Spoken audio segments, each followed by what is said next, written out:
Prepare your response after the beep.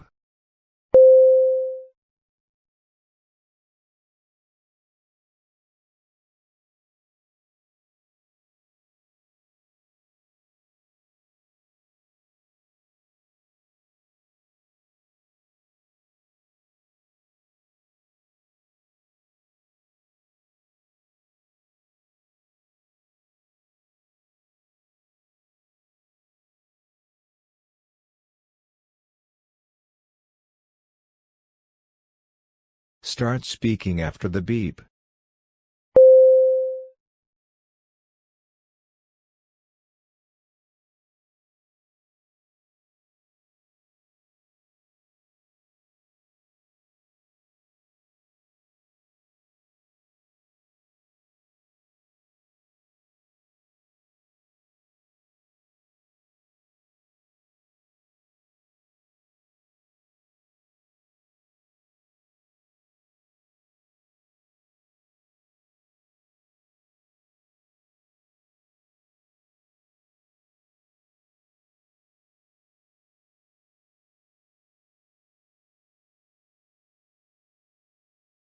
A thesis is a claim that you can argue for or against.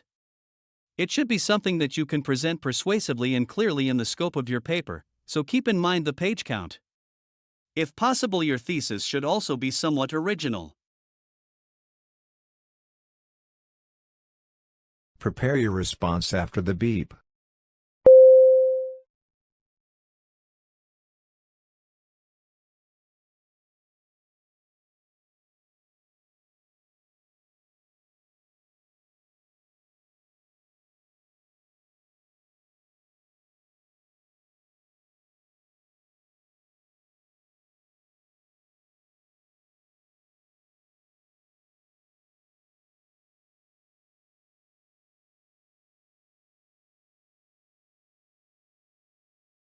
Start speaking after the beep.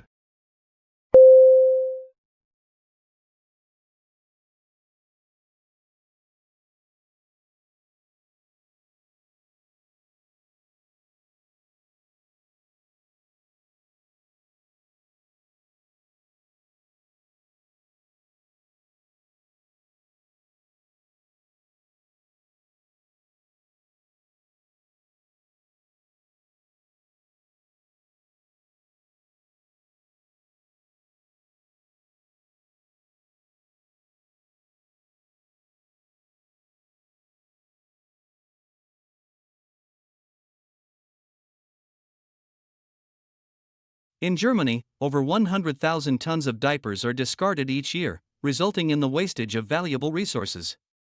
Diaper liners, which contain special polymers known as superabsorbers, are among the materials that end up in landfills. However, researchers have made significant progress in enhancing the recycling process for these liners, leading to substantial improvements. There are many explanations for the loss of the collective. Prepare your response after the beep.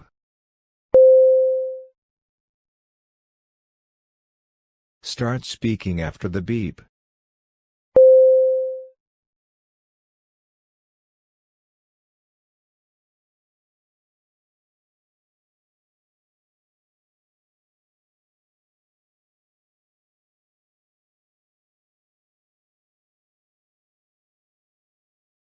There are many explanations for the loss of the collective.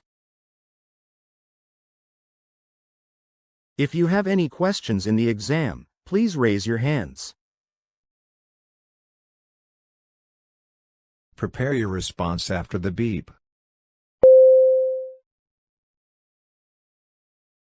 Start speaking after the beep.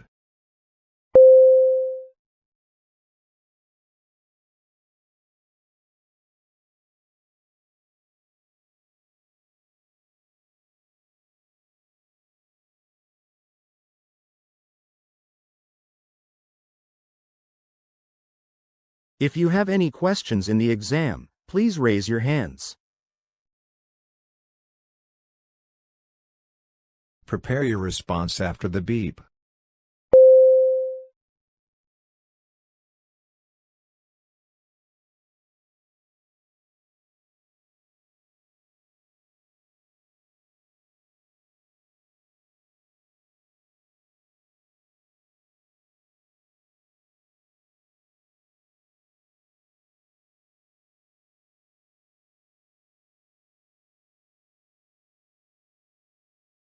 Start speaking after the beep.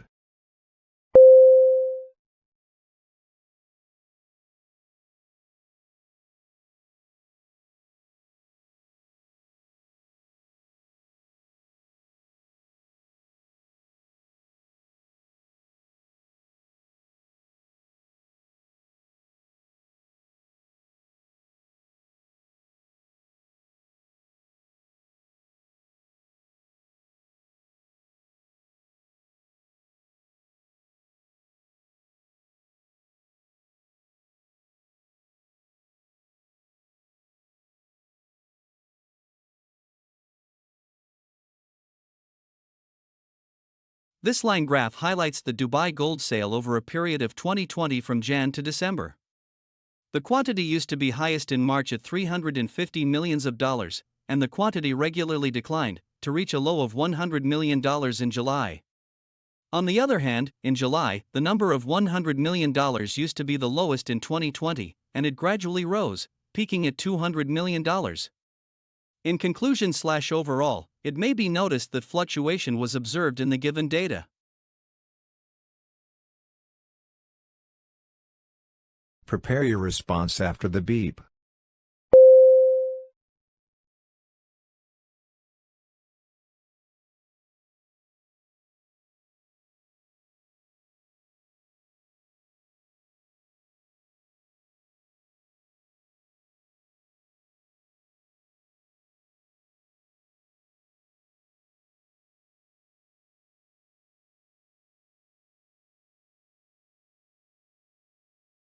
Start speaking after the beep.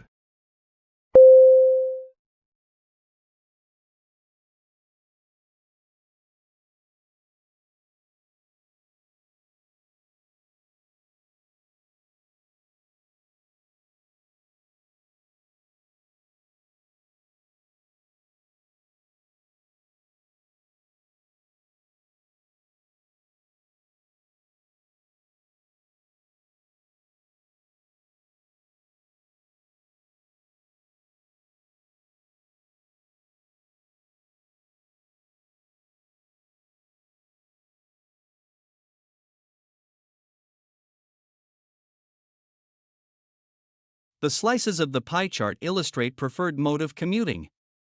The data is presented in form of percentage. It's crystal clear from the pie chart that the lion's percentage of preferred mode of commuting is covered by metro, followed by bike. On the other hand, the smallest part is covered by car. In conclusion, it may be stated that metro is the most preferred mode of commuting and car is the least mode of commuting. In a learning environment, a common cause of boredom is lack of understanding. For instance, if one is not following or connecting to the material in a class or lecture, it will usually seem boring. However, the opposite can also be true. Something that is too easily understood, simple or transparent, can also be boring. Boredom is often inversely related to learning, and in school it may be a sign that a student is not challenged enough, or too challenged. An activity that is predictable to the students is likely to bore them. Boredom has been studied as being related to drug abuse among teens. Boredom has been proposed as a cause of pathological gambling behavior. A study found results consistent with the hypothesis that pathological gamblers seek stimulation to avoid states of boredom and depression. It has been suggested that boredom has an evolutionary basis that encourages humans to seek out new challenges. It may influence human learning and ingenuity. Some recent studies have suggested that boredom may have some positive effects. A low-stimulus environment may lead to increased creativity. Prepare your response after the beep.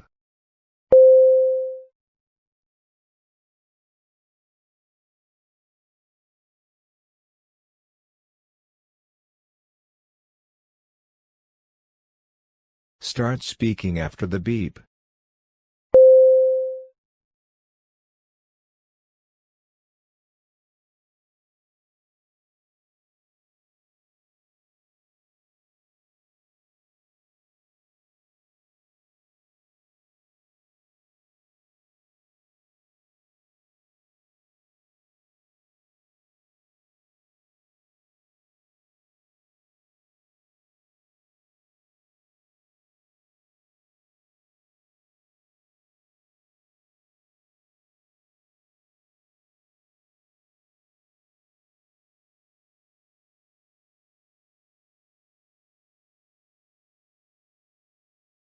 The lecturer talks about boredom in educational environments, its causes and effects. She thinks boredom can be experienced if a student finds a class too easy or too difficult. Boredom has been found as the reason behind gambling and drug abuse, as bored humans want to experience new challenges. However, boredom also has some positive effects such as increased creativity. What I want to look at today is the question of how much technology, if, a pen can indeed be called technology. Perhaps I should say the instrument of writing affects a writer's style and level of production. I also want to consider other factors that may have an effect on prose style, such as personality, educational background, and so on. Now, production levels aren't so hard to measure in relation to the writing instrument used. The quill pen, for instance, would need continual refilling and resharpening, which led to a leisurely, balanced style of prose full of simple sentences. Writing took a lot longer than now, and the great novelists of the 18th century, Fielding, Smollett, Richardson, had a relatively small output, though some of their books ran to enormous length. By the middle of the 19th century, the fountain pen had been invented. It didn't need such constant refilling, which can account for the more flowing, discursive style of, say, Dickens and Thackeray, as well as their tremendous output. Then came the typewriter, whose purpose, once you got the hang of it, was to speed up the writing process and was therefore much favored by journalists. This, it seems to me, gave rise to a short-winded style characterized by short sentences. A short prose style, if you like. Dictating machines and tape recorders led, as one novelist complained, to writers becoming too conversational, rambling and long-winded. Henry James, although he didn't use these machines, dictated his later novels and, well, some might agree with this accusation. Well, it looks as though we're going to have to leave word processors, computers and, of course, the way film and its narrative techniques have affected writing style for another day. Prepare your response after the beep.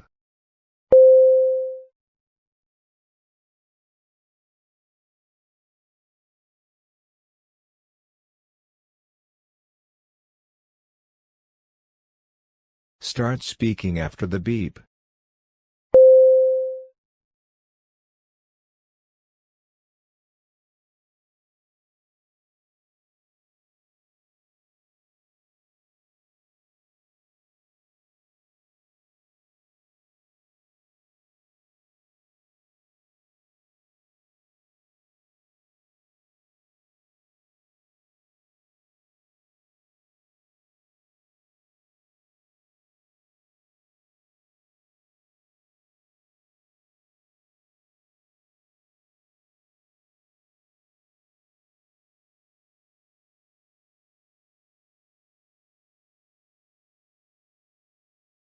The instrument writers use affects their style. Writing with a quill took a long time, so writers tended to write in short sentences. They had a balanced style and their output was small. Writing with a fountain pen led to a more flowing style. Writing with a typewriter produced a more journalistic style, and writers produced much more work. Some people feel that writers who dictated their work, such as Henry James, became too conversational. Three students are discussing their housing plans for the upcoming academic year. The people at the accommodation office wanted to know who is coming by to live on campus next year. We gotta let them know for sure by next week. It sounds like most people are coming back. What are you guys gonna do? Have you decided yet? Really? They need to know so soon. Well, I have already decided. I am coming back next year, and I put in my request for a single room yesterday actually. I think on-campus accommodation provides a better atmosphere for studying, and I hate commuting. Walking to class in 5 minutes beats waiting for the bus in the rain. Honestly, I've been considering living outside. I think I would prefer a bit more independence. I've found an affordable place that is pretty close to campus. Plus, I think living off campus could be a good way to experience more of the city. Really? I hadn't heard you made a decision. That's interesting. Well, those are both good points. I'm kind of torn between the convenience of living on campus and the independence of living off campus. Maybe having my own space would help me sleep better? But then again, who's going to remind me to pick up my laundry from the basement? Hey, why don't you make a list of pros and cons? That might help you in your decision making. Or you could just flip a coin, Joe. But really, think about what will make your life easier and happier. Consider the cost, travel time, studies, and distractions in both scenarios. Interesting. I will keep these points in mind when submitting the response. Whatever the case, everyone needs to make up their mind by next week for sure. The accommodation office said they're assigning rooms on a first-come basis, so I don't want to miss out if I end up choosing on campus. Anyway, I better finalize my housing choice by Friday to beat the deadline. That's fair enough. I've made up my mind anyway. After hearing you two talk, I'm even more set on staying. My list of pros for on-campus is way longer. 24/7 library access, not having to sign a lease, and the fact that my favorite study group meets in the dorm lounge every Tuesday. I'll go submit my form after class today. That's the spirit. And hey, if you ever get tired of cafeteria food, my place has a tiny kitchen. You're welcome to come over for dinner sometime. I'm still figuring out how to cook tofu, but practice makes perfect, right? That sounds great. I'll definitely take you up on that. Cafeteria food does get repetitive after a while. Maybe I can bring over some of my mom's homemade spice mix to help with the tofu. She swears it makes even the blandest veggies taste good. And who knows, if your place is that close, maybe I'll pop by to study sometimes too. Change of scenery might do me good. Prepare your response after the beep.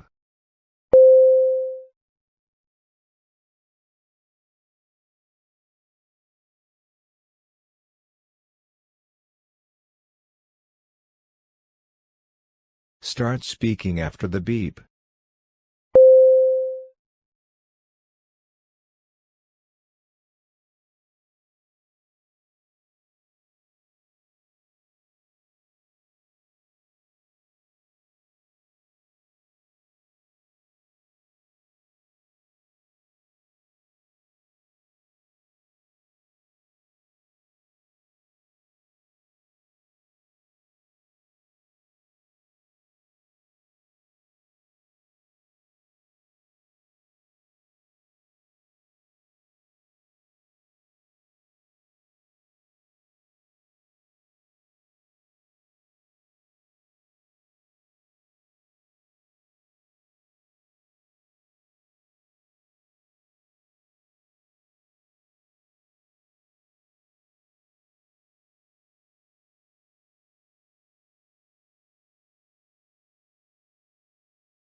The discussion involves 3 people talking about housing plan for the upcoming academic year. The speaker 1 first mentioned information from accommodation office. And then, the speaker has explained that she is torn between living on campus and off campus. Followed by that, in the discussion, they mentioned assigning rooms on a first-come basis. From her, we know that she will finalize housing choice by Friday. The second speaker is mainly about deciding to come back next year. Firstly, the speaker emphasized that he requested single room yesterday. He also mentioned on-campus accommodation is better for studying. Lastly, the speaker believed that he hates commuting. In addition, he suggested that list of pros for on-campus is longer, so he referred to repetitive cafeteria food. As a result, he finally concluded that he pops by to study sometimes. As for the third speaker, she agreed with considering living outside.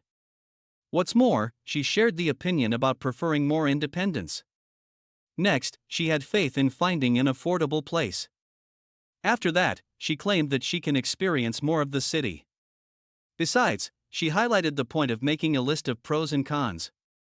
Finally, she accepted the solution of flipping a coin.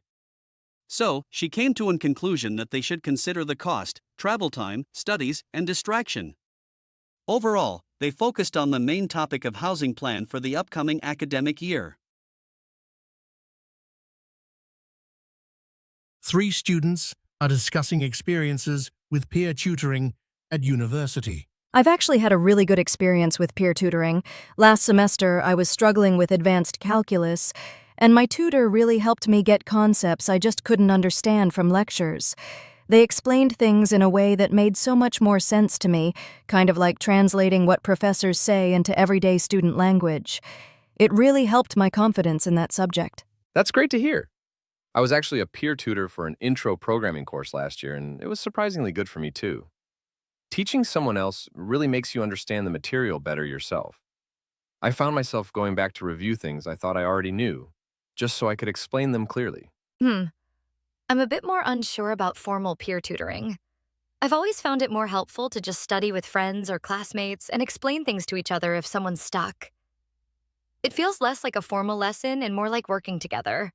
And there's less pressure to perform for someone who's officially tutoring you. I can see your point about the pressure, but I think the way formal peer tutoring is set up is what made it so effective for me. We had specific sessions, and the tutor had been trained on how to teach. With friends, it can sometimes just turn into complaining about how hard the subject is, instead of actually breaking down the problems step by step. Yeah, that's fair. I guess I've just always preferred that informal, flexible way.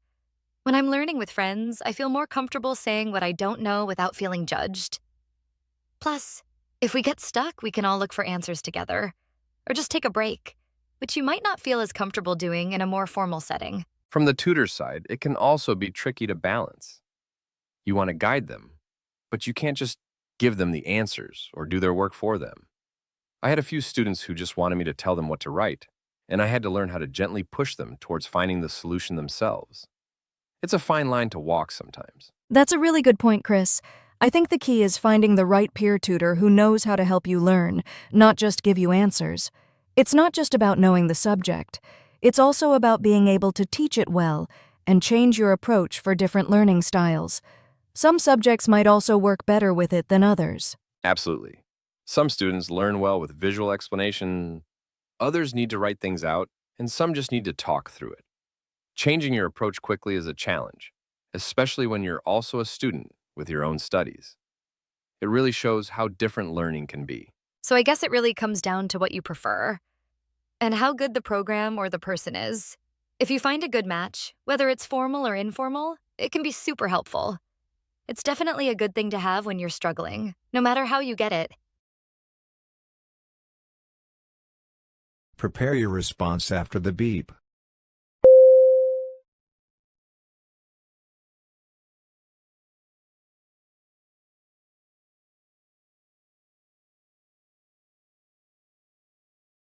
Start speaking after the beep.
The discussion focused on students' experiences with peer tutoring at university. One participant shared a positive outcome, describing how formal tutoring in calculus improved their understanding and confidence by making difficult concepts clearer. Another speaker, who had served as a peer tutor, explained that teaching reinforced their own knowledge and highlighted the challenge of guiding learners without simply providing answers. In contrast, a third participant expressed reservations about formal tutoring, preferring informal study with friends for its flexibility and lower pressure. They emphasized that collaborative learning in a casual setting often felt more comfortable and allowed for shared problem solving. The group acknowledged that effective tutoring depends on the tutor's ability to adapt to different learning styles, such as visual explanations or interactive discussions. They concluded that both formal and informal peer support can be beneficial, with the effectiveness largely determined by personal preference, program quality, and the compatibility between tutor and student. You've organized a barbecue with your friends at your place. However, upon their arrival, you notice some of your friends are using your kitchen utensils carelessly. You need to remind everyone to handle the utensils with care to maintain their quality and keep ourselves safe. What would you say to your friends? Prepare your response after the beep.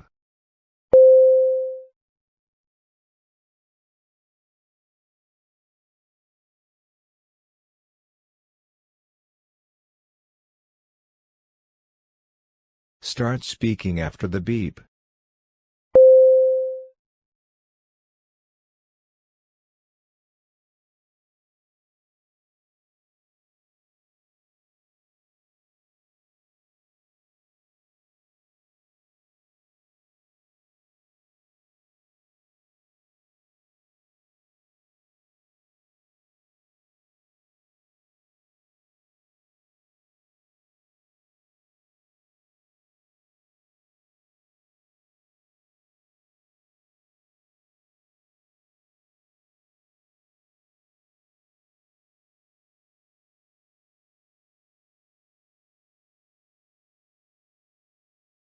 Hi.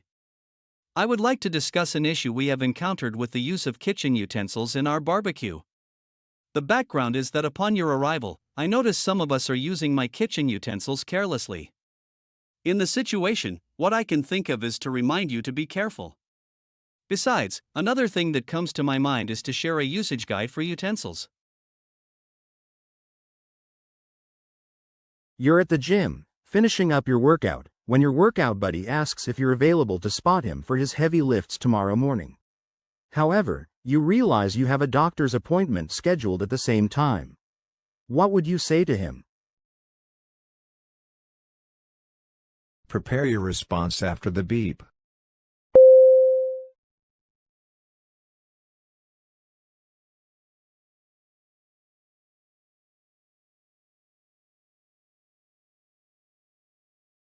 Start speaking after the beep.